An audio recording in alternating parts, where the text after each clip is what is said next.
এ বছরেও বলে বেতন বাড়াবি না, বুঝলা আটেশ্বরী? অমুকে বাড়ি আলাও কয়াত হচ্ছে যে জানুয়ারির থেকে ভাড়া বেশি করে দেওয়া লাগবে। কি যে করি, মাথায় কাম করিচ্ছে না। তুমি কোনো চিন্তা করো না, বুঝছো? আল্লাহ আমাদের আগেও দেখছে, এখনো দেখবি। তুমি কোনো চিন্তা করো না, আমাদের তো ভালোই চলিচ্ছে, কও। আমরা তো না খেয়ে থাকি না, তাই লাই কও। তুমি যতই কও হিংসা করে চলে না, বুঝছো? দুটো শীত গেল, তোমার একটা সোয়েটার কিনে দিবার পানো না। আমার কি ভাল লাগে কও? আমার তো এগুলো ভাল লাগে না। সোয়েটার কি আমার নাই? আলমারির মধ্যে কতটি সোয়েটার তোলা আছে, নতুন কেনার দরকার কি? তুমি যেটাই কও এটা কোনো কথা লয়। সারাটা বছর এত কষ্ট করে চাকরি করি, কাম করি, আর বেতনটা বাড়ায় না, এটা কোনো বিচার হলো? ফেললে কয়ে কোনো লাভ নাই। পকেটের মধ্যে কবারে টাকা আসলো দেখি তো।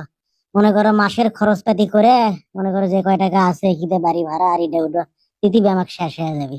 এই জিনিসপত্রের দাম 2 বছরে হয়ে গেছে ডবল, আর বেতন বাড়ানোর সময়। শোনো, আমরা একটা কাম করি, চলো আমরা কাপড় ব্লগ শুরু করি, বুঝছো? ব্লগ টলগ করি, ভিডিও বানাই, তাহলে আমাদের না শৌলিক দেখি এগুলা কাম হয়। ওগুলা রং ঢং কি আমরা করে পাবো? তাই ওগুলা করলে মানুষ কি করবে আমাদের? ভাল লাগে না। আল্লাহ, কি যে করি! অভিশাপ, অভিশাপ, বুঝছো? বাংলাদেশত কোম্পানির চাকরি করা হলো অভিশাপ। ইচ্ছে মতো খাটালে কিন্তু মূল্যায়ন করে না। অভিশাপ।